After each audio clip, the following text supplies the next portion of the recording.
Hi friend, next எபிசோடில் என்ன நடக்குதுன்னு பார்க்கலாம். நம்ம லாஸ்ட் எபிசோட்லேயே பார்த்துருப்போம். வெனிகாவுக்கும் தீரக்கும் கல்யாணம் ஆகிருக்கும். அவனுக்கு அன்னைக்கு நைட்டே அவங்க ஆன்ட்டிக்கிட்ட இருந்து கால் வந்திருக்கும், இந்த மாதிரி எனக்கு சீரியஸாக இருக்குன்னு சொல்லிட்டு. அதனால் வெனிகாவை தனியாக விட்டுட்டு அவங்க ஆன்ட்டி வீட்டுக்கு கிளம்பியிருப்பான். அந்த சமயத்தில் இவங்க கிஃப்டெல்லாம் திறந்து பார்க்க அதுலேருந்து தீரக்கு யார் யார் கூட பழகிருந்தான், எந்தெந்த பொண்ணுங்க கூட ரிலேஷன்ஷிப் வச்சுருந்தாங்கிறதெல்லாம் யாரோ ஒருத்தவங்க ஃபோட்டோ மூலிமா அனுப்பி வச்சுருப்பாங்க.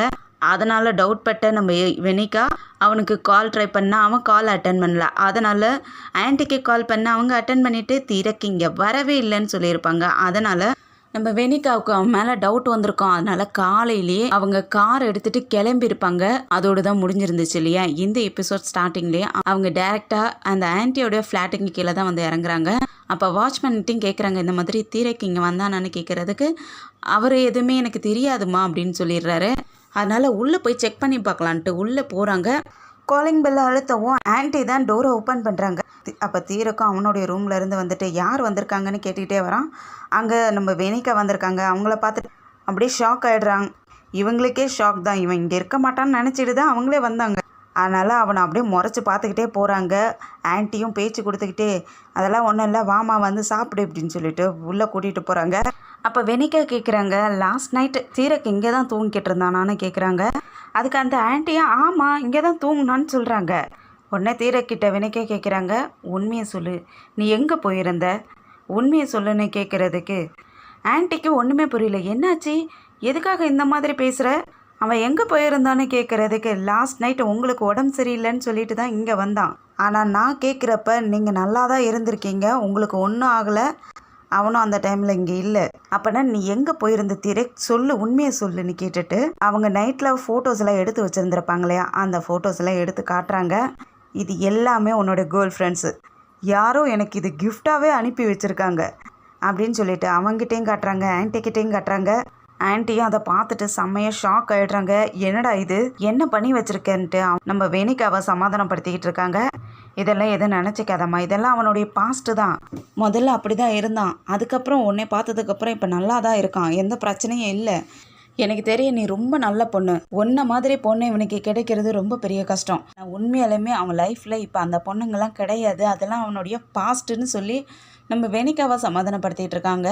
அப்போ தீரக்க இருந்துக்கிட்டு ஆமாம் வெனிகா, நான் ஏற்கனவே உங்கள்கிட்ட சொல்லியிருக்கேன் இல்லையா, இந்த பொண்ணுங்கள்லாம் என்னுடைய பாஸ்ட்டு, இப்போ நான் அந்த பொண்ணுங்கள்கிட்டலாம் எந்த வித கான்டாக்ட்லேயும் கிடையாது அப்படின்னு சொல்கிறான். அதுக்கு வெனிகா கேட்குறாங்க, சரி அப்படி அதெல்லாம் உன்னுடைய பாஸ்ட்டுன்னு வச்சுக்கேன், அப்போ லாஸ்ட் நைட்டு நீ எங்கே போயிருந்த, நீ எதுக்காக ஆன்ட்டிக்கு உடம்பு சரியில்லைன்னு சொல்லிட்டு என்கிட்ட பொய் சொல்லிட்டு நீ வெளியே வந்த அப்படின்ட்டு கேட்கக்குள்ளேயே இந்த ஆன்ட்டி இருந்துட்டு அப்போ நீ திரும்பவும் அந்த பர்சனை பார்க்கறதுக்காக போனியாடான்னு கேட்குறாங்க.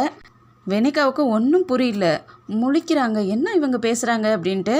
நமக்கே ஒன்றும் புரியல, என்ன பேசுகிறாங்கன்னு ஒன்றும் புரியாது தான் நம்மளே பார்த்துட்டு இருக்கோம். நீ அவ்வளோ கஷ்டத்தை அனுபவிச்சதுக்கு அப்புறம் திரும்பியும் அவனை போய் பார்க்க போயிருந்தியா, நான் ஏற்கனவே சொல்லியிருக்கேன் இல்லையா, அவனை நீ பார்க்கக்கூடாது, போகக்கூடாது, பேசக்கூடாதுன்னு சொல்லியிருக்கேன் இல்லையா, நீ எதுக்காக திரும்பவும் இந்த மாதிரி பண்ணிக்கிட்டு இருக்க, நான் உன்னை ஏற்கனவே சொல்லியிருக்கேன் இல்லையா, அவனை இப்போ பார்க்கக்கூடாதுன்னு நான் சொல்லியிருக்கேன் இல்லையான்னு கேட்குறதுக்கு நான் எப்படி பார்க்காத இருக்க முடியும், அவர் என்னுடைய அப்பான்னு சொல்கிறான். அதை கேட்ட உடனே வெனிகாவுக்குலாம் செம்மையாக ஷாக் ஆகுது. என்ன அப்பாவா, ஒரு அப்பாவா என்னைக்காவது உன்னை கேர் எடுத்து பார்த்துருப்பாரா, நான் தானே உன்னை இவ்வளோ தூரம் வளர்த்து விட்டேன், நீ இப்போ திரும்ப அப்பா அப்பான்ட்டு போய்கிட்டு இருக்க அப்படிங்கிறதுக்கு அவர் என்னதான் இருந்தாலும் அவர் என்னுடைய அப்பா, நான் அவரை பார்க்கத்தான் போவேன், நீங்கள் என்னை தடுக்க முடியாதுன்னு சொல்கிறான். அவங்க கோவப்பட்டுட்டு அங்கேருந்து போயிடுறாங்க. வெனிகாவா ஷாக்கு குறையாத அவனை பார்த்துக்கிட்டு இருக்காங்க. அதனால அவனும் நான் எங்கள் அப்பாவை தான் லாஸ்ட் நைட் பார்க்குறதுக்காக போயிருந்தேன் அப்படிங்கிறதுக்கு, அப்படின்னா என்கிட்ட சொல்லிட்டு போயிருக்கலாம் இல்லையா, நான் எங்கள் அப்பாவை தான் பார்க்க போகிறேன்ட்டு உண்மையை சொல்லிட்டு போயிருக்கலாம் இல்லையா, எதுக்காக என்கிட்ட போய் சொன்னேன், எனக்கு பயமாக இருந்துச்சுங்கிறான். என்ன பயம், எதுக்காகன்னு உனக்கு பயம், ஏன்னா எங்கள் அப்பா ஒரு கேம்லர், கேமுக்கு அடிமை ஆயிட்டாரு, எங்கள் அப்பா டெய்லியுமே சூதாடுவார், அதனால தான் யாருக்கிட்டேயும் நான் அதை சொல்கிறதே கிடையாது அப்படின்ட்டு அவன் சின்ன வயசு கதையை சொல்ல ஆரம்பிக்கிறான். அவங்க அப்பா இவன் சின்ன பிள்ளையில் இருக்கக்குள்ளெல்லாம் சூதாடிட்டு இல்லை எப்போயாவது ஒரு டைம் தான் வீட்டுக்கு வருவார் போல இருக்கு. அந்த மாதிரி எப்போயாவது ஒரு டைம் காசோடு வந்தாருன்னா இவனுக்கு நல்லா சாப்பாடெல்லாம் வாங்கி கொடுத்து நல்லாவே பார்த்துக்கிட்டு இருப்பார். அந்த டைமில் இவங்க ரொம்ப ஏழையாக தான் இருந்திருக்காங்க. இவனும் வேலை செஞ்சு தான் படிச்சுக்கிட்டு இருந்திருக்கான். அப்படி வேலை செய்கிற பணத்தெல்லாம் ஒரு டப்பாவில் போட்டு சேவ் பண்ணி வச்சுக்கிட்டு இருப்பான். அந்த சமயத்தில் இவங்க அப்பா என்ன பண்ணிட்டாரு, அந்த கேமில் வந்து தோற்று போயிடுறாரு. அதனால் ஒரு மாதிரி பைத்தியம் பிடிச்ச மாதிரி நான் கேம் விளையாண்டாகணும்னு சொல்லிட்டு அவர் வீடு ஃபுல்லாக பணத்துக்காக தேடிக்கிட்டு இருந்திருக்காரு. அவனும் எவ்வளோ தடுத்து பார்க்குறான். இல்லைப்பா இந்த மாதிரி பண்ணாதீங்க, வீட்டில் இருக்கிற பணத்தெல்லாம் எடுத்துகிட்டு போகாதீங்க, நல்லதில்லை அப்படின்னு சொல்லிட்டு எவ்வளவோ தடுத்து பார்த்துருக்கான். அவர் தேடிக்கிட்டே இருந்தவர் இவன் சேர்த்து வச்சுருந்துருப்பான் இல்லையா, அந்த பணம் அவருடைய கையில் கிடைக்குது. அந்த பணத்தை எடுத்துகிட்டு போய் கேம் விளையாடுறதுக்காக போக அவன் தடுத்து பிடிச்சிக்கிறான். இல்லை எனக்கு இது வேணும், நான் சம்பாரித்த பணம், நான் கஷ்டப்பட்டு சம்பாரிச்சதுப்பா, இது எனக்கு வேணும்னு சொல்லிட்டு பிடுங்கிக்கிட்டு இருக்க அவர் பெத்த பிள்ளைன்னு கூட பார்க்காத இடித்து தள்ளி விட்டுருக்காரு. அவனுக்கு வாயிலே அடிபட்டுருது. அவரும் இவனுக்கு அடிபட்டது கூட கவனிக்காமல் அங்கேருந்து பணத்தை எடுத்துகிட்டு கிளம்பிடுறாரு. அதை எல்லாத்தையுமே இப்போ வெனிகா கிட்ட சொல்லி அழுகிறான். அவங்களுக்கே மனசு தாங்கலை, இவ்வளோ தூரம் கஷ்டப்பட்டுருக்கானான்னு சொல்லிட்டு அவங்களும் ரொம்ப அழறாங்க. அதுக்கப்புறம் நான் என்ன பண்ணுறது, என்னதான் இருந்தாலும் அவர் என்னுடைய அப்பா இல்லையா, என்னை பெற்றவர், அவரை என்னால் விட முடியுமா? நான் இந்த மாதிரி கஷ்டப்படுற டைமில் ஆன்ட்டி தான் என்னை எடுத்து வளர்த்தாங்க, அவங்க தான் என்னை கேர் பண்ணிக்கிட்டாங்க. அதனால தான் என்னோடய ஆன்ட்டிக்கு தெரியாமல் நான் அவரை போய் பார்ப்பேன். அதனால தான் நான் உங்ககிட்டையும் ஆன்ட்டியை போய் பார்க்குறேன்னு போய் சொல்லிவிட்டு எங்கள் அப்பாவை பார்த்துக்கிறதுக்காக போயிருந்தேன். என்னை மன்னிச்சிரு, நான் உங்ககிட்ட கூட போய் சொல்லிவிட்டு நான் எங்கள் அப்பாவை பார்க்குறதுக்காக போயிட்டேன், என்னை மன்னிச்சிரு, நான் இனிமேல் இந்த மாதிரி பண்ண மாட்டேன்னு சொல்லிக்கிட்டு இருக்கான். அந்த டைமில் வெனிகாவுக்கு அவங்க டேரக்டர்கிட்ட இருந்து கால் வருது. அதனால் நான் இப்போவே கிளம்புறேன்னு சொல்லிவிட்டு அங்கேருந்து கிளம்பிடுறாங்க. அப்போ இந்த ஆன்ட்டி கோவிச்சிக்கிட்டு போனாங்க இல்லையா, ஆக்சுவலாக இவங்க 2 பேர் பேசிக்கணுங்கிறதுக்காக இவங்க வெளியே தான் நின்றுட்டு இருந்திருப்பாங்களாட்டுக்கு. வெளியே வந்த உடனே ஆன்ட்டி நீங்கள் ப்ரெஸ் கான்ஃபரன்ஸுக்கு தீரக்கூட வந்துடுங்க, நான் இப்போ முதல்ல கிளம்புறேன்னு சொல்கிறாங்க. வெனிகா உங்ககிட்ட அவன் எல்லா விஷயத்தையும் சொல்லியிருப்பான்னு எனக்கு தெரியும், ப்ளீஸ் அவனை மன்னிச்சிரு, அவன் ரொம்ப நல்லவன். இப்போ நம்ம 2 கம்பெனியுமே ஒன்றாக போகுது. என்கிட்ட இருக்கிற கம்பெனியும் உன்னுடைய கம்பெனி மாதிரி தான், உன்னுடைய ஹஸ்பண்ட் கம்பெனி. ஸோ இதெல்லாம் பற்றி எதுவும் யோசிக்காத. எனக்கு தெரியுது அவனுடைய அப்பாவை பற்றி நாங்கள் மறைச்சிட்டோன்ட்டு, ஆனால் என்ன பண்ணுறது, எங்களுடைய ரெப்புடேஷன் போயிடும். அவன் ஒரு கேம்லர், அதனால தான் நாங்கள் யாருக்கிட்டேயுமே அந்த விஷயத்த சொல்லவே இல்லை. அவன் உங்ககிட்ட பொய் சொல்லிவிட்டு அவங்க அப்பாவை பார்க்க போனது தப்பு தான், எனக்கு அது புரியுது.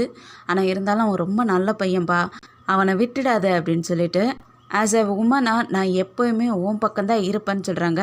அதனால் வெனிகாவும் தேங்க்ஸ் சொல்ல அவங்க அப்படியே அவங்கள ஹக் பண்ணிக்கிட்டு வழி அனுப்பி வைக்கிறாங்க. அதுக்கப்புறம் இந்த ஆன்ட்டி உள்ளே வந்த உடனே தீரக்கிட்ட இந்த ப்ரெஸ் கான்ஃபரன்ஸ் முடிஞ்ச உடனே அவளை நீ ஹனிமூனுக்காக வெளியே கூட்டிகிட்டு போகணும், அவள் ஃபுல்லாகவே உன்னை எப்போயுமே நம்பிக்கிட்டு இருக்கிற மாதிரி பண்ணி வைக்கணும் அப்படிங்கிறாங்க. அதுக்கு அவனும் சரின்னு சொல்கிறான். அப்படியே இங்கே வெனிகாவை காட்டுறாங்க. இங்கே ப்ரெஸ் கான்ஃபரன்ஸ்க்காக அவங்க ஆஃபீஸில் எல்லாம் ரெடி பண்ணிகிட்டு இருக்காங்க. இவங்களும் அங்கே வந்துடுறாங்க.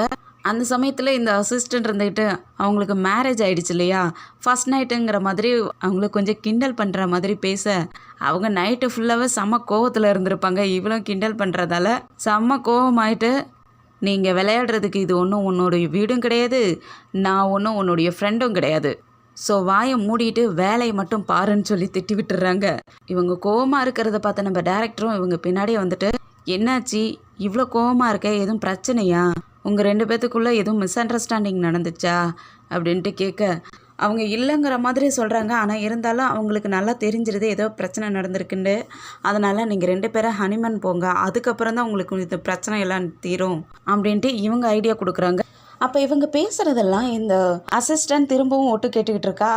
அதுக்கப்புறம் டேரக்டர் வெளியே போனதுக்கப்புறம் வெனிகாக்காக ஒரு லேடி ஜூஸ் கொண்டு வந்துக்கிட்டு இருப்பாங்க. அவங்கக்கிட்ட நான் கொடுத்துக்கிறேன்னு சொல்லிட்டு இவன் வாங்கிட்டு வந்துட்டு அவங்களுக்காக ஜூஸ் கொண்டு வந்திருக்குன்னு சொல்ல அதை அங்கே வச்சுட்டு நீ இங்கேருந்து கிளம்புன்னு சொல்கிறாங்க. அவளும் அப்படியே நின்றுக்கிட்டே உங்களுக்கு எல்லாம் ஓகே வாங்குற மாதிரி கேட்க, நான் உன்னை வச்சுட்டு அங்கேருந்து கிளம்ப சொன்னேன் அப்படின்னு சொல்லவும், எனக்கு தெரியும் நீங்கள் சீக்கிரமாகவே எதுக்காக வந்துட்டீங்கன்ட்டு, எல்லாரையும் வெல்கம் பண்ணுறதுக்காக நீங்கள் சீக்கிரமாக வந்துட்டீங்க. அதுக்கப்புறம் தீரக்கும் ஆன்ட்டியும் அவங்க அதுக்கப்புறம் 10 மணி போல் வருவாங்க அப்படின்ட்டு இவளா வாலண்டியராக சொல்கிறாளா. அது எப்படி உனக்கு தெரியும்னு கேட்குறதுக்கு, தீரக் தான் என்கிட்ட சொன்னார், அது எப்படி அதுக்குள்ளே உனக்கு எப்படி தெரியும்னு கேட்குறதுக்கு, தீரக் நேற்று நைட்டே என்கிட்ட சொல்லிட்டாருன்னு சொல்கிறா. நேற்று நைட்டேவா அப்படின்ட்டு ஷாக் ஆகிடுறாங்க. ஏற்கனவே இவன் பொய் மேலே பொய் சொல்லிக்கிட்டு இருக்கான், இவளை பார்க்கறதுக்காக தான் போயிருப்பானோ அப்படின்ட்டு ஷாக்காக, நான் லாஸ்ட் நைட்டு இன்டர்வியூக்காக எல்லா ரிப்போர்ட்ஸையும் செக் பண்ணிக்கிட்டு இருந்தேன்னா அந்த டைமில் டவுட்காக தீரக்கிட்ட கால் பண்ணியிருந்தேன், அவர் தான் என்கிட்ட சொன்னார் அப்படிங்கவும் அவங்க ஒன்றும் சொல்ல முடியாது அப்படியே உட்காந்துருக்காங்க. அப்போ இவன் என்ன சொல்கிறான்னா, நீங்கள் நல்ல இந்த ஆரஞ்சு ஜூஸை குடிங்க, அப்போ தான் நீங்கள் இன்னும் பளபளப்பாக தெரிவிங்க, நீங்கள் இப்போ வெளுத்து போன மாதிரி இருக்கீங்கன்னு சொல்கிறா. வெனிகாவுக்கு செம்ம கோவமாகுது. இவ்வளோ அடிக்கிற அளவுக்கு கோவமாகுது. அவள் அப்படியே சொல்லிட்டு அங்கேருந்து நைஸாக கிளம்பிடுறா. அவள் அங்கேருந்து போன உடனே வெனிகாவுக்கு ஒன்றும் முடியல. அப்படியே ரொம்ப டென்ஷன் ஆகிடுறாங்க. ஹை ப்ரெஷரில் இருக்காங்க. என்ன பண்ணுறதுனே ஒன்றும் புரியாமல் அப்படியே கண்ணில் இருந்து தண்ணி கொட்டிக்கிட்டு இருக்குது. அப்படியே அவங்களுக்கு அவங்களே சமாதானப்படுத்திக்கிறாங்க. நீ எல்லாத்தையும் சால்வ் பண்ணி விட்டுருவ, எந்த பிரச்சனையும் வராதுங்கிற மாதிரி அவங்களுக்கு தன்னைத்தானே சமாதானப்படுத்திக்கிட்டு இருக்காங்க. அப்போ அவங்க அப்பாவோட ஃபோட்டோ பார்க்குறாங்க. அப்போ அவங்க அப்பா சொன்னது தான் அவங்களுக்கு ஞாபகம் வருது. நீ என்ன நம்பு, உன்னால் எல்லாமே முடியும், எதையும் சாதிக்க முடியும்னு சொல்லியிருப்பாரு. அதெல்லாம் அவங்களுக்கு ஞாபகம் வருது. அதுக்கப்புறம் ஒரு நம்பிக்கையோட ப்ரெஸ் கான்ஃபரன்ஸ்க்கும் வராங்க. அவங்களுடைய கம்பெனியை ஜாயின் பண்ணிக்கிறதுக்காக ஒருத்தருக்கு ஒருத்தர் சைன் பண்ணி அவங்க கம்பெனியும் ஜாயின் பண்ணிக்கிறாங்க. அதுக்கப்புறம் ஃபோட்டோ ஷூட்டும் எடுக்கிறாங்க. அப்போ ஃபோட்டோஸ் எல்லாம் எடுத்துகிட்டு இருக்கக்குள்ளேயே நம்ம வெனிகாவோட கையை அப்படியே பிசைஞ்சிக்கிட்டே இருக்காங்க. அவங்களுக்கு பக்கத்தில் நிற்கிறதுக்கே அவங்களுக்கு பிடிக்க மாட்டேங்குது. ஒரு மாதிரி அன்கம்ஃபர்டபுளாக ஃபீல் பண்ணுறாங்க. இந்த விஷயத்த நம்ம டேரக்டரும் பார்த்துடுறாங்க. அவங்களுக்கு புரியுது ஏதோ ஒரு ப்ராப்ளம் நடந்திருக்கு, அதனால தான் அவள் அன்கம்ஃபர்டபுளாக ஃபீல் பண்ணுறா அப்படின்ட்டு அவங்களும் புரிஞ்சுக்கிறாங்க. அதுக்கப்புறம் பார்ட்டி நடக்குது. அந்த பார்ட்டியில் இந்த ஆன்ட்டி என்ன பண்ணுறாங்கன்னா வெனிகா கிட்ட ஹனிமூன் போகிறதுக்காக டிக்கெட் கொண்டு வந்து கொடுக்குறாங்க. இது என்னுடைய மேரேஜ் கிஃப்டாக வச்சுக்கோன்னு சொல்லிட்டு அதை வாங்கிட்டு வந்துட்டு அவங்களுடைய ஆஃபீஸ் ரூம்ஸ்குள்ளே பார்த்துக்கிட்டு இருக்கக்குள்ளேயே அங்கே மேனேஜர் வந்துடுறாங்க. மேனேஜர் பார்த்துட்டு நீங்கள் கிளம்புறதுக்காக ரெடி பண்ணிக்கிட்டு இருங்க, நான் கம்பெனியை பார்த்துக்கிறேன்னு சொல்கிறாங்க. நான் உங்களை நம்பி தான் விட்டுட்டு போகிறேன், நீங்கள் தான் நல்லபடியாக பார்த்துக்கணுன்னு சொல்கிறாங்க. அதெல்லாம் ஒன்றும் பிரச்சனை இல்லை, நீ எதுக்கும் கவலைப்படாத, நான் பார்த்துக்கிறேன்னு சொல்லிவிட்டு அந்த டைமில் தீரக் வந்துடுவானா. தீரக் பார்த்துட்டு நீங்கள் போயிட்டு வாங்க, சந்தோஷமாக போயிட்டு வாங்கன்னு சொல்லிட்டு அங்கேருந்து கிளம்பிடுறாங்க. தீரக்கும் வந்துட்டு வெனிகா கிட்ட நான் எல்லா உண்மையும் சொல்கிறேன், எதுவுமே இனிமேல் உங்கள்கிட்ட மறைக்க போகிறதில்ல, உண்மை எதை மட்டும்தான் சொல்ல போகிறேன், இனிமேல் பொய்யே உங்கள்கிட்ட சொல்ல மாட்டேன்னு சொல்லிவிட்டு அந்த ஃபோட்டோஸ் எடுத்து காட்டிட்டு இது எல்லாமே உனக்கு முன்னாடி உள்ளது தான். இந்த பொண்ணு கூட ஒரு பிஸ்னஸ் பார்ட்டியில் இருந்தப்போ தான் இந்த ஃபோட்டோ எடுத்திருக்காங்க. இது வந்து கொரியாவில் ஒரு பார்ட்டி நடந்துச்சு, அப்போ இது எடுத்திருக்காங்க. ப்ளீஸ் என்னை நம்பி, இது எல்லாமே என்னுடைய பாஸ்ட்டு தான், இனிமேல் இந்த மாதிரிலாம் நான் பண்ண போகிறதில்ல அப்படின்லாம் சொல்லி அவங்கள சமாதானப்படுத்தி 2 பேருமே ஹனிமூனுக்கும் போயிடுறாங்க. அங்கே ஹனிமூன் போன இடத்துல ரொம்ப சந்தோஷமாக இருக்காங்க. 2 பேருமே ரொம்ப ஹாப்பியாக என்ஜாய் பண்ணிக்கிட்டு இருக்காங்க. அப்போ வெனிகா என்ன பண்ணுறாங்கன்னா இவங்க எடுத்து ஃபோட்டோஸ் எல்லாம் ஒன்று ஒன்றா எடுத்து பார்த்துக்கிட்டே இருக்காங்க. அப்போ இவனும் வெனிகா சாப்பிட்டுட்டு இங்கேருந்து போ, எனக்கு கொஞ்சம் ஒர்க் இருக்குது, நான் அதெல்லாம் பார்த்துட்டு அதுக்கப்புறம் அவங்க கூட ஜாயின் பண்ணிக்கிறேன்னு சொல்கிறான். அவங்களும் சரின்னு சொல்லிட்டு அங்கேருந்து கிளம்பிடுறாங்க. அதுக்கப்புறம் வெனிகா அனுப்பி வச்சுட்டு இவன் என்ன பண்ணுறான்னா இவங்கிட்ட இன்னொரு ஃபோன் இருக்குது, அந்த ஃபோன் எடுத்து யாருக்கோ கால் பண்ணிக்கிட்டு இருக்கான். அப்போ நம்ம வெனிகா வெளியே போனாங்க இல்லையா, அவங்களுக்கு ஏதோ ஒன்று மறந்துட்டுமே அப்படின்னு சொல்லிட்டு திரும்பவும் வந்துக்கிட்டு இருக்காங்க. இவங்க ரூம்குள்ளேயே வந்துடுறாங்க. ரூம்குள்ளே யாருமே இல்லை.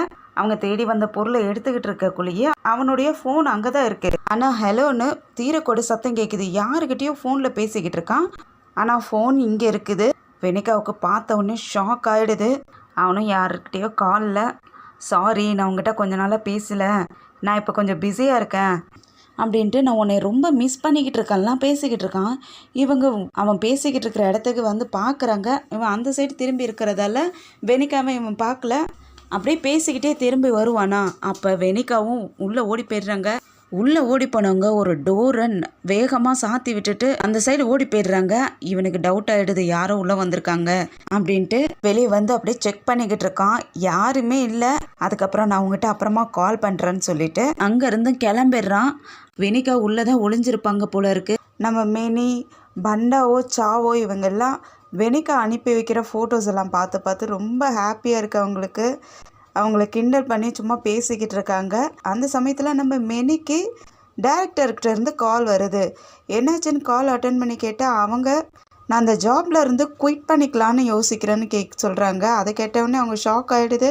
இருங்க, நான் உங்களை வந்து மீட் பண்ணுறேன்னு சொல்லிட்டு எனக்கு கொஞ்சம் ஒர்க் இருக்குது, நான் கிளம்புறேன்னு சொல்லிட்டு அங்கேருந்து கிளம்ப போக பண்டோவோ நானும் வரேன்னு சொல்லிட்டு கூட வந்துடுறான். டேரக்டர்கிட்டையும் மீட் பண்ணி கேட்குறாங்க, என்னதான் பிரச்சனை, எதுக்காக ஜாப்பை குயிட் பண்ணணும்னு நினைக்கிறீங்கன்னு கேட்குறதுக்கு அவங்களுக்கு என்ன சொல்கிறதுனே ஒன்றும் புரியல. எனக்கு எப்படி சொல்கிறதுனே தெரியல. ஆஃபீஸில் என்ன நடக்குதுன்னு எனக்கு ஒன்றும் புரிய மாட்டேங்குது. முதல்ல அவங்க 2 பேருமே பிஸ்னஸ் பார்ட்னர்ஸாக மட்டும்தான் இருந்தாங்க. ஆனால் இப்போ அவங்க 2 பேருமே லைஃப் பார்ட்னர்ஸாக ஆயிட்டாங்க. அதனால் நான் என்ன சொல்கிறது என்ன பண்ணுறதுன்னு எனக்கு ஒன்றும் புரியலன்னு சொல்ல, நீங்கள் எதை சொல்ல வரீங்க, தீரக் ஆன்ட்டியை பற்றி சொல்கிறீங்களான்னு கேட்குறதுக்கு ஆமாம், அந்த லேடி ரொம்ப கன்னிங்காக இருக்காங்க. எனக்கு என்னவோ இவங்க நம்ம கம்பெனியில் கேர் எடுத்துக்கிற மாதிரியே தோணலை. வேற ஏதோ பிரச்சனை பண்ற மாதிரி எனக்கு தோணுது. வெனிகா வேற யாராவது இன்வெஸ்டரை தேடி இருக்கலாம். இவங்கள கொண்டு வந்து விட்டு ரொம்ப பெரிய தப்பு பண்ணிட்டாலோன்னு எனக்கு தோணுது. எனக்கு என்னமோ இந்த ஜாபை கண்டினியூ பண்ணி அவங்க கிட்ட பிரச்சனை பண்ணிக்கிட்டு இருக்கிறதுக்கு பதிலா நான் இந்த ஜாபை குயிட் பண்ணிக்கலான்னு தோணுது அப்படின்னு சொல்கிறதுக்கு நீங்கள் உண்மையாக சொல்கிறீங்களா? கண்டிப்பாக நீங்கள் ரிசைன் பண்ணணும்னு நினைக்கிறீங்களாங்கிறதுக்கு நான் ரிசைன் லெட்டர்லாம் ஆல்ரெடி ரெடி பண்ணி வச்சுட்டேன்னு சொல்கிறாங்க. அதுக்கப்புறம் மெனியும் பண்டாவும் வெளியே வந்துடுறாங்க. அப்போ பண்டாவோ வெனிகாவை நினச்சி ரொம்பவே கவலைப்படுறான், ரொம்ப ஃபீல் பண்ணுறான். வெனிகா ஏதோ ஆபத்தில் மாட்டிக்கிட்டாலோ எனக்கு ரொம்ப கவலையாக இருக்குதுன்னு சொல்ல, பண்டாவோ அவளுக்கு ஏற்கனவே மேரேஜ் ஆயிடுச்சு, இன்னொருத்தனோட ஒய்ஃப், நீ அவளை நினச்சி கவலைப்படக்கூடாதுங்கிறதுக்கு எனக்கு தெரியும். அவள் இன்னொருத்தனுடைய ஒய்ஃப், அவளுக்கு கல்யாணம் ஆயிடுச்சுங்கிறது எனக்கு நல்லாவே தெரியும். ஆனாலும் அவன் மேலே எனக்கு அக்கறை இருக்குது, அவளை நினச்சி எனக்கு கவலையாக இருக்குங்கிறான். அதே சமயத்தில் தீரக்கும் வெனிகாவும் திரும்ப வந்துக்கிட்டு இருக்காங்க. அவங்க காரில் வரக்குள்ளேயே வெனிகா அப்படியே சோகமாகவே வராங்க. எதையோ யோசிச்சுக்கிட்டு தீரக்கிட்ட சரியாக பேசக்கூட மாட்டேங்கிறாங்க. தீரக்கும் என்னாச்சு உனக்கு, ஏன் இந்த மாதிரி டல்லாக இருக்குன்னு கேட்குறதுக்கே இல்லை, எனக்கு கொஞ்சம் டயர்டாக இருக்குன்னு சொல்லி சமாளிச்சிடுறாங்க. சரி நான் போன உடனே ஆன்ட்டியை பார்க்குறதுக்காக போகிறேன், நீயே வரியான்னு கேட்குறதுக்கு இல்லை என்னால் வர முடியாது, எனக்கு ரெஸ்ட் எடுக்கணும்னு சொல்லிடுறாங்க. அதுக்கப்புறம் 2 பேருமே வீட்டுக்கும் வந்துடுறாங்க. வீட்டுக்கு வந்தவொடனே ரொம்பவே டென்ஷன் ஆகிடுறாங்க. அதுக்கப்புறம் தீரக்கிட்ட சரி நீ போய்ட்டு ஃபஸ்ட்டு குளிச்சுட்டு ரெடி ஆகிடு, நீ ஆன்ட்டியை பார்க்கறதுக்காக போகணும் இல்லையா, நீ ஃபஸ்ட்டு குளிச்சுட்டு ரெடி ஆகிடு, நான் அதுக்கப்புறம் குளிச்சுக்கிறேன், உன்னுடைய சூட்கேஸ்லாம் என்கிட்ட கொடு, நான் அன்பேக் பண்ணிடுறேன்னு சொல்லிடுறாங்க. அதனால் அவனும் அவனுடைய சூட்கேஸ்லாம் ஓப்பன் பண்ணி கொடுக்குறான். ஓப்பன் பண்ணி கொடுத்துட்டு அவன் போயிட்டு குளிக்கிறதுக்காக போயிடுறான். இவங்க உட்காந்துட்டு இன்னொரு ஃபோன் வச்சுருந்தான் இல்லையா, அந்த ஃபோனை தேடிக்கிட்டு இருக்காங்க. அவனுடைய சூட்கேஸ்லேயே எதுலேயுமே அவனுடைய 2வது ஃபோன் கிடைக்கவே இல்லை. அப்போ தான் ஒன்று யோசிச்சு பார்க்குறாங்க என்ன நடந்திருக்கும்னா, இவங்க ஃப்ளாட்டில் வந்து இறங்கின உடனே செக்யூரிட்டி கிட்ட தேருக்கு வந்து ஒரு பேக் ஒன்று கொடுத்துருப்பான். அந்த பேக் அவங்களுக்கு சடனாக ஞாபகம் வரவும் அவனுடைய துணியெல்லாம் எடுத்து பார்த்துக்கிட்டு இருந்தாங்களே, அதெல்லாம் அப்படியே போட்டுட்டு கீழே இறங்கி ஓடி போயிடுறாங்க. செக்யூரிட்டிக்கிட்டேயும் எங்கள் வீட்டில் இன்வெர்ட்டர் வந்து சரியாக ஒர்க் ஆகலைன்னு சொல்லி அவனை அனுப்பி வச்சுட்டு இவங்க அந்த பேக்கை ஒன்று செக் பண்ணி பார்க்குறாங்க. அந்த பேக்குள்ளே தான் அவனுடைய 2வது வச்சுருந்த ஃபோனை மறைச்சி வச்சுருக்கான். அதை பார்த்த உடனே அவங்க ரொம்ப ஷாக் ஆகிடுறாங்க. அந்த சமயத்தில் குளிக்க போன தீரக்கும் வெளியே வந்து பார்க்குறான். ஃபுல்லாக சூட்கேஸில் இருக்கிற துணியெல்லாம் அப்படியே கலைஞ்சி போய் கிடக்குது. அதை பார்த்த உடனே கொஞ்சம் ஷாக் ஆகுறான். அதோடைய டவுட்டும் ஆகுது அவனுக்கு, ஏதோ ஒன்று கண்டுபிடிச்சிருக்கா, அதனால தான் நம்ம சூட்கேஸை தேடி இருக்கான்னு சொல்லி யோசிச்சுட்டு அர்ஜென்ட்டாக அவனுடைய ட்ரெஸ் எல்லாம் சேஞ்ச் பண்ணிக்கிட்டு லிஃப்டில் கீழே இறங்குறதுக்காக வெயிட் பண்ணிக்கிட்டு இருக்கான். இந்த சைடு நம்ம வெனிகா அவனுடைய ஃபோனை ஓப்பன் பண்ணி பார்க்கறதுக்காக ட்ரை பண்ணிக்கிட்டு இருக்காங்க. பாஸ்வேர்ட் போட்டு வச்சுருக்கான். என்ன பாஸ்வேர்ட் போட்டாலும் அது ஓப்பன் ஆக மாட்டேங்குது. அதுக்கு ட்ரை பண்ணிக்கிட்டே இருக்காங்க. இவனும் கீழே இறங்கி வர்ற மாதிரி இருக்குது. அப்படியே செக்யூரிட்டிக்கிட்டே விசாரிச்சுக்கிட்டு இருக்கான். இந்த மாதிரி வெனிகா வந்தாலான்னு கேட்குறதுக்கு, ஆமாம் வந்தாங்க, இன்வெர்ட்டர் சரியில்லைன்னு சொன்னாங்க, ஆனால் அதை நான் போய் பார்த்தேன் சரியாக தான் இருக்குது, அது ஒர்க் பண்ணிக்கிட்டு தான் இருக்குது அப்படின்னு சொல்லிக்கிட்டு இருக்கான். இவனோட வாய்ஸ் கேட்ட உடனே வெனிகா சுதாரிச்சிடுறாங்க. சரி கீழே வந்துட்டான் அப்படின்ட்டு ஷாக் ஆகிடுறாங்க. தீருக்கு கன்ஃபார்மாக ஆகிடுது இவன் நம்மளுடைய ஃபோனை தேடி தான் வந்திருக்கா அப்படின்ட்டு. அப்படியே அந்த செக்யூரிட்டிக்கு பின்னாடியே வந்துக்கிட்டு இருக்கான். அவனுடைய பேக்கை பார்க்குறான். பேக்கை அப்படியே எப்படி கொடுத்தானோ அதே போல் இருக்குது. அதை வாங்கியும் பார்க்குறான். அதில் உள்ள செக் பண்ணி பார்த்தா அதில் உள்ள பொருள்லாம் அப்படியே இருக்கிற மாதிரியே இருக்குது. அப்போ தான் வெனிகாவை காட்டுறாங்க. அவங்க அந்த சைடில் தான் அந்த ஃபோனை அப்படியே வச்சுட்டு அங்கே மறைஞ்சி நிற்கிறாங்க. அதுக்கப்புறம் செக்யூரிட்டி கிட்ட வெனிகாவை நீங்கள் பார்த்தீங்கன்னா எனக்கு கால் பண்ண சொல்லுங்கன்னு சொல்லிட்டு அங்கேருந்து கிளம்பிடுறான். வெனிகா அவன் அங்கே போனதுக்கப்புறம் அவங்க வீட்டுக்குள்ளேயும் போய் பார்க்குறாங்க. அவங்கக்கிட்டேயும் இந்த அதே போல் ஒரு பேக்கு கொடுத்துருப்பான். அந்த பேக்கெல்லாம் ஓப்பன் பண்ணி பார்க்குறாங்க. ஆக்சுவலாக அவங்க கீழே சர்ச் பண்ணுறதுக்காக ஒரு பேக்கை ஓப்பன் பண்ணி பார்த்துருப்பாங்க இல்லையா, அதுலேயும் ஒரு 3 பாட்டில் சென்ட் இருக்கும். அதே போல் இவங்களுக்கும் ஒரு சென்ட்டு கிஃப்ட் பண்ணியிருக்கான். அதை எடுத்து பார்த்துக்கிட்டு இருக்காங்க. அதை பார்த்து அவங்களுக்கு ரொம்பவே அழுகையாகவும் வருது. அப்போ இந்த மாதிரி நிறைய பொண்ணுங்களுக்கு இது வாங்கி கொடுக்குறானோன்னு சொல்லிட்டு அவங்க ரொம்ப அழுதுகிட்டு இருக்காங்க. அப்போ தீரக்கே கால் பண்ணிடுறான். தீரக் கால் பண்ணிவிட்டு நான் குளிச்சுட்டு வெளியே வந்து பார்த்தேன், நீ ஆளே இல்லையே, எங்கே போயிருந்தேன்னு கேட்குறதுக்கு, நான் காரில் என்னுடைய திங்ஸை மறந்து விட்டுட்டேன், அதை எடுத்துகிட்டு வர்றதுக்காக போயிருந்தேன்னு சொல்கிறாங்க. அது இல்லாத நீ எனக்காக கிஃப்ட் வாங்கி கொடுத்தல, அதை நான் பார்த்துக்கிட்டு இருக்கேன், சூப்பராக இருக்குன்னு சொல்ல, உனக்கு ரொம்ப பிடிச்சிருக்கா, நீ அதை இன்றைக்கி யூஸ் பண்ணிக்கே, அதோடைய வாசனை எனக்கு ரொம்ப பிடிக்கும், நான் நைட் வீட்டுக்கு வர்றதுக்கு முன்னாடியே நீ அதை யூஸ் பண்ணிக்கன்னு சொல்கிறான். அதை கேட்டால் அவங்களுக்கு இன்னுமே அழுக வருது. அழுக தாங்க முடியல. இங்கே வீட்டில் வெனிகா செம்மையாக அழுதுகிட்டு இருக்க, காரில் போய்கிட்டு இருக்கவன் ஏதோ ஒரு பொண்ணுக்கு கால் பண்ணி நான் ரொம்ப மிஸ் பண்ணிக்கிட்டு இருக்கேன், எனக்கு இப்போ கொஞ்சம் உன்னை பார்க்க முடியாத நிலமையில இருக்கேன். நான் கொஞ்சம் ஒர்க் பிஸியில் உன்னை என்னால் பார்க்க முடியல. நான் எப்போ ஃப்ரீ ஆகுறேனோ அப்போ கண்டிப்பாக உன்னை வந்து பார்க்குறேன்னு சொல்கிறான். அதுக்கப்புறம் இன்னொரு பொண்ணுக்கு கால் பண்ணிவிட்டு நான் இப்போ உன்னை பார்க்குறதுக்காக வந்துக்கிட்டு இருக்கேன், இன்னும் 15 மினிட்ஸில் உன்னை வந்து பார்ப்பேன்னு சொல்கிறான். அந்த பொண்ணும் சரி சரி நீ சீக்கிரமாக வான்னு சொல்லிட்டு கால் கட் பண்ணுறா. இவன் வெனிகா கிட்ட என்ன தான் ப்ளே பண்ணுறானே தெரியல. இங்கே வெனிகா அழுது முடித்து குளிச்சு ரெடி ஆகிட்டு அவங்க அம்மாவை பார்க்குறதுக்காக அவங்க அம்மாவுடைய வீட்டுக்கு வந்து பார்க்குறாங்க. அவங்க அம்மாவை காணோம். அதனால் அம்மா அம்மான்னு கூப்பிட்டு பார்க்குறாங்க. அங்கே யாருமே இல்லையா.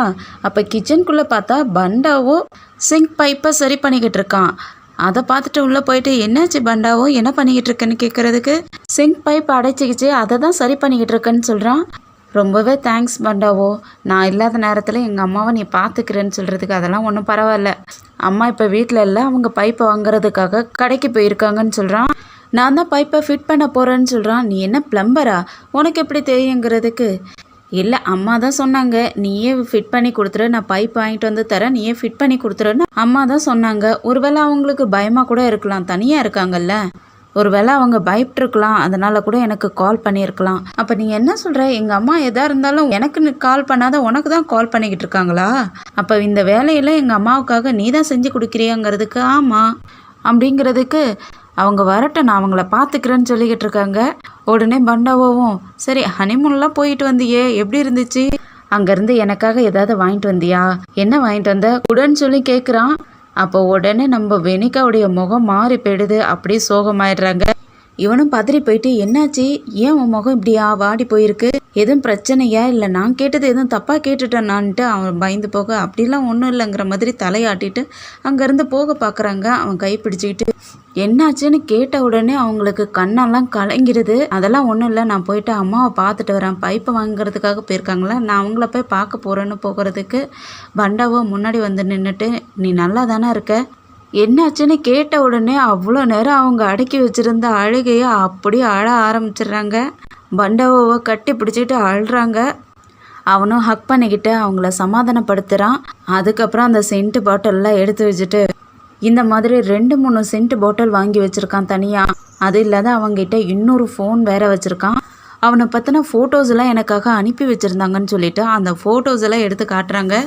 அந்த ஃபோட்டோவில் நம்ம மெனியும் தீரக்க இருக்கிற மாதிரி ஃபோட்டோ இருக்கும் இல்லையா, அந்த ஃபோட்டோ இருக்குது. அதை பார்த்தோன்னே இது யார் மெனி தானேங்கிறதுக்கு ஆமாம், அதே இல்லாத என்ன 4-5 பொண்ணுங்களோட அவன் ரிலேஷன்ஷிப்பில் இருக்கான். இதை பற்றி நாங்கள் ஹனிமூன் போகிறதுக்கு முன்னாடியே என்கிட்ட சொன்னான், எக்ஸ்பிளைன் பண்ணான். இது எல்லாமே என்னுடைய பாஸ்ட்டு, இப்போ நான் யாரு கூடயும் ரிலேஷன்ஷிப்பில் இல்லைன்னு சொன்னான். அதனால தான் நானும் சரி அதெல்லாம் இருந்துட்டு போகட்டும், பாஸ்ட்டு தானே, அதை பற்றி எதுவும் யோசிக்க வேணான்ட்டு நானும் அவன் கூட கிளம்புனேன். ஆனால் அவன் இப்போ பண்ணுறதெல்லாம் பார்த்தா அவனை ஏன் இப்போ மேரேஜ் பண்ணிக்கிட்டணும்னு தோணுது.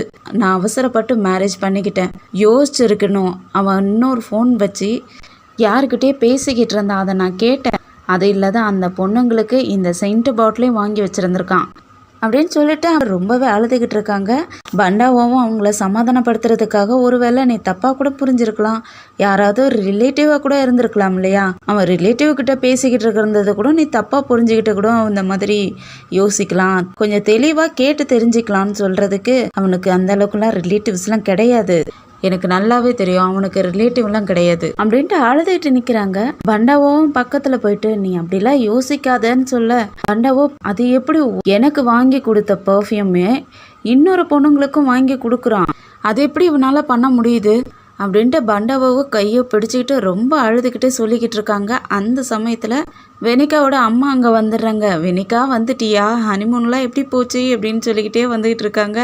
அவங்கள பார்த்த உடனே இவங்க ஓடி போய் ஹக் பண்ணிக்கிறாங்க. என்னாச்சு, ஏன் இப்படி வந்தா ஹக் பண்ணிக்கிற, எதுவும் பிரச்சனையானு கேட்குறதுக்கே இல்லைம்மா, 4-5 நாளாக உன்னை பார்க்கலல்ல அதனால தான் அப்படின்ட்டு ஹக் பண்ணிக்க. அதுக்கப்புறம் கண்ணை தொடச்சிட்டு அவங்க அம்மா பார்ப்பாங்க. அவங்க அம்மாவும் உங்களை பார்த்துட்டு என்னாச்சு உன் கண்ணெல்லாம் கலங்கிருக்கு, என்ன பிரச்சனை என்னாச்சுன்னு கேட்குறதுக்கு அதை மறைக்கிறதுக்காக பண்டாவா என்ன சொல்கிறான்னா, வெயிலில் வந்தாலம்மா ஏதாவது அலர்ஜி ஆயிருக்கும், வேற ஒன்றும் இருக்காது, நீங்கள் நியூ பைப் வாங்கிட்டு வந்தீங்களா கொடுங்கன்னு சொல்லிட்டு அப்படியே பேச்சை மாற்றி விட்டுறான். அதனால அவங்க அம்மாவும் இருமா நம்ம அப்புறமா பேசலாம், முதல்ல பைப்பை ஃபிட் பண்ணலான்னு சொல்லிட்டு பண்டாவை கூட போயிடுறாங்க. பைப்பெல்லாம் ஃபிட் பண்ணிவிட்டு நைட்டு டின்னரே அங்கேயே சாப்பிட்றாங்க. அதுக்கப்புறம் வெனிகா அவங்க வீட்டுக்கு கிளம்புறதுக்காக கிளம்பிக்கிட்டு இருக்கா. பண்டாவை வழி அனுப்பி வைக்கிறான். அப்போ கொஞ்சம் பார்த்து கேர்ஃபுல்லாக இருந்துக்கணும், தேவையில்லாத நீ அவசரப்பட்டு அவங்ககிட்ட கேள்வி கேட்குறேன்ட்டு உன்னோட லைஃப்பை நீயே கெடுத்துக்காத. கொஞ்சம் பொறுமையாக இருந்து தான் இதெல்லாம் கண்டுபிடிக்கணும். முதல்ல அவங்ககிட்ட இருக்கிற இன்னொரு ஃபோனை என்கிட்ட கொண்டு வந்து எப்படியாவது கொடுத்துரு. அவனுக்கு தெரியாத அதில் இருக்கிற பாஸ்வேர்டை ஓப்பன் பண்ணிவிட்டு நம்ம அதில் என்ன மெசேஜ் இருக்குது என்ன இருக்குதுன்னு நம்ம செக் பண்ணிக்கிட்டு அதுக்கப்புறம் நம்ம அவனை பார்த்துக்கலாம். அது வரைக்கும் நீ கொஞ்சம் அவனை அமைதியாக ஹேண்டில் பண்ணணும்னு சொல்லிட்டு அவன் அங்கேருந்து கிளம்பிடுறான். அதுக்கப்புறம் வெனிகா என்ன பண்ணுறதுன்னு யோசிச்சுக்கிட்டே கார்கிட்ட வந்துட்டு தீரக்கிட்டேயும் கால் பண்ணி பேசுகிறாங்க. அவன் ஆன்ட்டி வீட்டில் தான் இருக்கான். ஆன்ட்டி யார் வெனிகாவா? அவளையும் டின்னருக்காக கூப்பிடன்னு சொல்கிறதுக்கு அவனும் நீயும் வரியா டின்னருக்காக? வைன்லாம் குடிக்க போகிறோம், நீயும் வரியான்னு கூப்பிட்றதுக்கே இல்லை நான் வரல, எனக்கு ரொம்ப டயர்டாக இருக்குது, நான் படுத்து ரெஸ்ட் எடுக்க போகிறேன்னு சொல்லிடுறாங்க. சரி நீ ரெஸ்ட் எடு, எதாக இருந்தாலும் எனக்கு கால் பண்ணுன்னு சொல்லிடுறான். அதுக்கப்புறம் ஏதோ ஒன்று யோசிக்கிறாங்க. அதோடு தான் இந்த எபிசோடு முடியுது. தீரக்கிட்ட இருக்கிற இன்னொரு ஃபோனை எடுக்கிறதுக்காக என்ன பண்ண போகிறாங்கன்ட்டு நம்ம அடுத்த எபிசோடில் வெயிட் பண்ணி பார்க்கலாம். இந்த வீடியோ பிடிச்சிருந்துச்சுன்னா லைக் பண்ணுங்கள், ஷேர் பண்ணுங்கள், அப்படியே நம்ம சேனலை சப்ஸ்கிரைப் பண்ணி பெல் ஐக்கனை கிளிக் பண்ணி வச்சுக்கோங்க. அப்படியே இந்த வீடியோ எப்படி இருக்கு, என்னோட எக்ஸ்பிளனேஷன் எப்படி இருக்குன்ட்டு கமெண்ட்டில் சொல்லுங்கள். நம்ம அடுத்த எபிசோடில் சந்திக்கிற வரைக்கும் பாய் அண்ட் தேங்க்யூ.